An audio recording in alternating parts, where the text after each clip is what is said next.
मैं इस बार भी क्रिएटिन सीरीज इसलिए बंद नहीं कर रहा क्योंकि मेरी जमा पूंजी खत्म हो गई है, बल्कि इसलिए कर रहा हूँ क्योंकि इस बार मुझे कुछ दिन पहले बुखार आया था। मतलब डे 82 से लेकर मेरी तबीयत खराब हो गई थी, जिसके कुछ लक्षण आप मेरी सीरीज के डे 82 से देखना। इसके बाद के जितने भी दिन है उसमें मेरी वॉइस ओवर की हुई वॉइस को ध्यान से सुनना, ऐसा लगेगा कि कुछ चेंजेस से लग रहे हैं। और जब तबीयत खराब रही तो 3-4 दिन तो ऐसे ही हो गए। फिर एक तो बुखार और क्रिएटिन और जो भी शेक लेता था उसका पूरा रूटीन बिगड़ गया, जिसके कॉन्सिक्वेंसेस हुए कि जो भी मेरी बॉडी फिजिक बन रही थी वो भी गिरने लगी और पूरा मूड खराब हो गया। एक तो वैसे ही रियलिटी में मुझे हार्डकोर वर्कआउट लाइफस्टाइल पसंद नहीं है, क्योंकि ऑनेस्टली मेरा नेचर ही ऐसा नहीं है। ऑनेस्टली बताऊं तो मेरा नेचर ऐसा है कि बॉडी लाइट होनी चाहिए, एनर्जेटिक महसूस होना चाहिए और एक्साइटमेंट महसूस होना चाहिए, और वर्कआउट में ब्रीथिंग एक्सरसाइज और बॉडी को फ्लेक्सिबल बनाए रखने वाली एक्सरसाइजेस होनी चाहिए। मगर क्रिएटिन सीरीज रन करने के दौरान यहाँ सब कुछ उल्टा था। अगर आपने ऑनेस्टली पूरी शिद्दत से और पूरा मन भी है आपका करने का, ऐसे ध्यान किया है, मोटा मोटा 1 साल का नंबर लेके चलो, एक बार बैठने पर 40 से 45 मिनट से पहले अगर ना उठे हों और इस ध्यान रूटीन को पूरी शिद्दत से फॉलो किया है और आपके अंदर एक नेचुरल क्यूरियोसिटी है ध्यान के बारे में, तो आप कहीं भी चले जाएं, कितनी भी busy lifestyle, luxury lifestyle, enjoyable lifestyle जी लें, आपको कहीं ना कहीं अंदर ही अंदर एक कमी महसूस होती रहेगी कि कुछ तो है जो आपको अंदर ही अंदर खाया जा रहा है।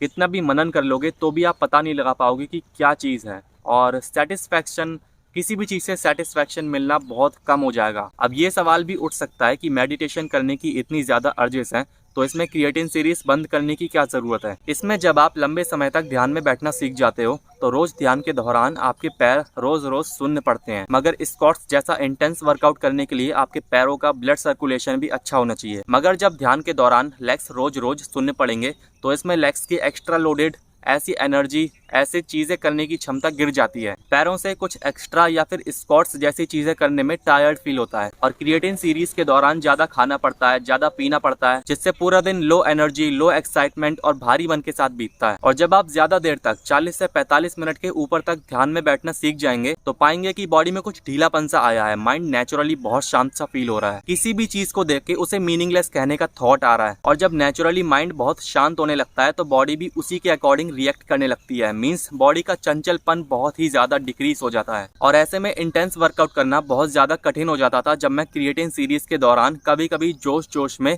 ज्यादा मेडिटेशन कर लेता था। मैं ओवरऑल यही बताना चाहता हूँ कि मेरा नेचुरल नेचर इंटेंस वर्कआउट करना नहीं है, मैं एक पीसनेस ढूंढने वाला व्यक्ति हूँ। और यही कारण है कि क्रिएटिन सीरीज के दौरान मैं लॉन्ग वीडियोस पोस्ट ही नहीं कर पाता था, क्योंकि इस तरह के आइडियाज ही डेवलप नहीं होते थे मेरे माइंड में, कोई न्यू या यूनिक आइडिया आता ही नहीं था। मैंने ये पाथ ये सोचकर फॉलो किया था कि व्यूज आएंगे, सब्सक्राइबर्स आएंगे, और सोचता था कि अपने नेचुरल नेचर के अकॉर्डिंग वीडियोस डालूंगा तो ज्यादातर लोग नहीं देखेंगे, क्योंकि मेरा नेचर ही मेडिटेशन से रिलेटेड है, जो कि शांत शांत स्वभाव का है, जो कि ज्यादातर लोगों को पसंद नहीं आती ऐसी शांत शांत चीजें। मगर मैं टोटली गलत था, क्योंकि हर कंटेंट से रिलेटेड ऑडियंस यूट्यूब पर ऑलरेडी स्टेब्लिश्ड है। अब बस मैं अपने नेचर पर क्रिएशन करूंगा और जिन टॉपिक्स पर वीडियोस बनाऊंगा वो आप खुद देखना। और हाँ, क्रिएटिन का एक ऑनेस्ट रिव्यू वीडियो जल्दी ही पब्लिश करूंगा, जिसमें कि सारी चीजें बताऊंगा अपना एक्सपीरियंस सहित।